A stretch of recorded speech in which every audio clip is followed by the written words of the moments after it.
Alright, today I'd like to talk about when you have a pieces done with after the glaze fire and how do you take care of it.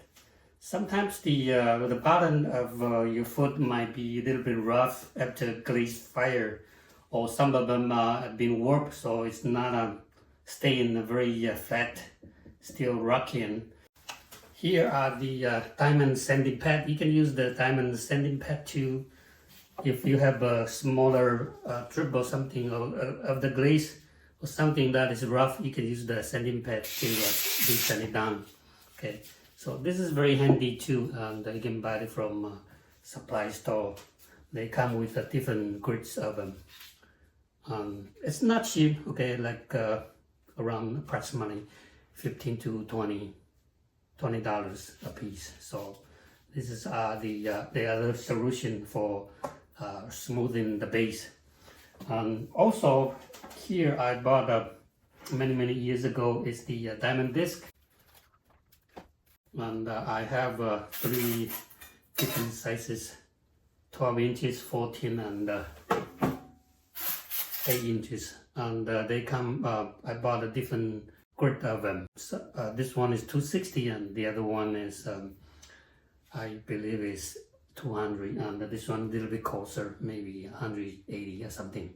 So that is the diamond disc, and you could buy it. I bought it from eBay. They have lots of them. You can just search the diamond laboratory discs, and they should come out.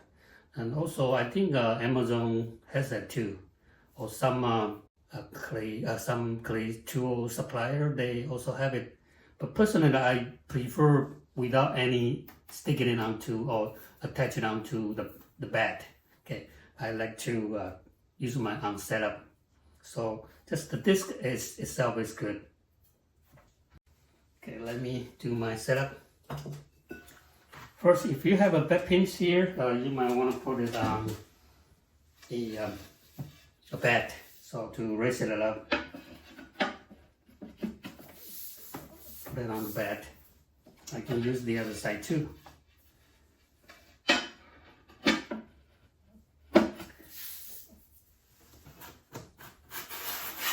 And then for the disc, without when you are sanding without moving around, you can use this. This is called absorber. Okay, it's like a back gripper. Or you can use the back gripper, but I bought this from, it used to call absorber, but it's also called chamois, okay, SHAMMY, chamois. And those are come in a sheet, which is larger, and you just trim it to the size that fits your disc or fits your bat. So this is the chamois.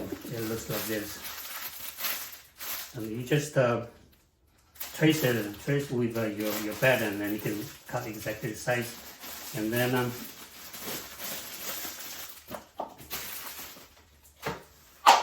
you can just punch 2 holes. You just go and fold it, and then use the scissors. You fold it and scissors to cut. So that this will be for the bat pin if you want to use it for your bat. Okay, so you can put it underneath of your bat. But today I'm going to use that for create the friction. So I put it on top of my bat. So first I put my bat here, and then I put my bat gripper here, and then put the disc on. So that's the setup. And because of the bat gripper, so while you are sanding it, it's not moving. Okay, it's not gonna move. So that is my setup, and let me show you using my medium size, 12 inches.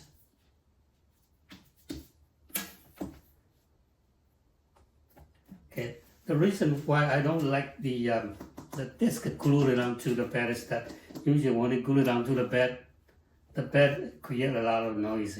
Okay, so that's the reason why I don't. I'm just using the back gripper underneath that, which is it's the same as which is much better, more versatile. Okay. Alright, and then what I do is just spray some water onto the diamond disc, and then bring your pieces up. Put some water. So put some water, spray some water there, so it the powder is not get caught into in between the diamond particles. So it's easier for the clay to go to the side of the disc.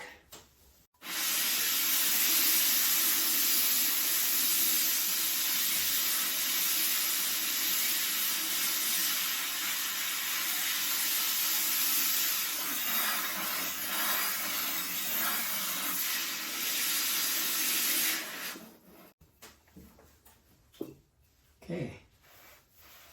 So unless it's very coarse, you could use the coarser disc, but this one wasn't very rough, so I just used the medium size of disc to send it to grind it. And same thing, almost all my pieces after finish, I like to smooth out the bottom, so I will go even it's still very smooth, but I like to make it flat so it's not rocking on the table.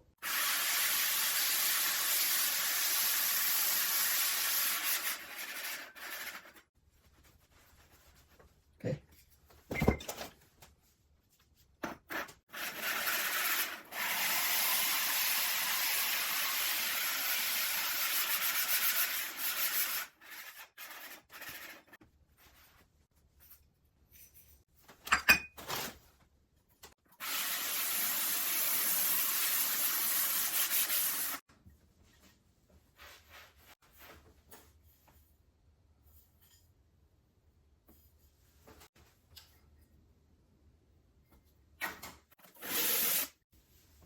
When it's not enough water, just use the spray bottle to spray a bit water on the surface.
Right, so where I used this diamond sanding pad is that when the center part is a little bit deeper, you won't be able to make it the whole piece is flat, and you still feel the inside is a little rough, and you can use that to just sanding on the inside. So this is when that part that is very hard for the flat surface to go. But the diamond disc is much better for making your piece flat.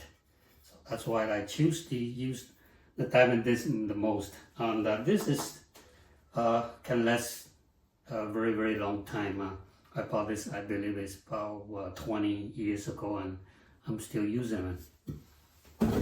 And you can see that all the powder is going to the edge of the disc. You can just wipe it off, just wash it and wipe it off. And keep it dry.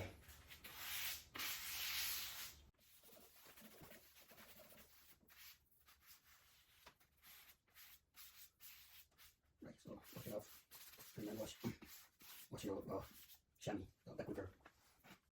3 different sizes. 8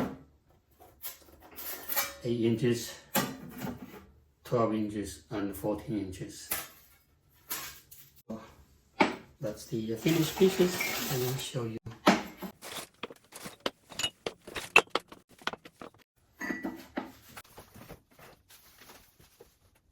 Right, so you can see that after grinding, they are staying very flat without wobbly sitting on my bed.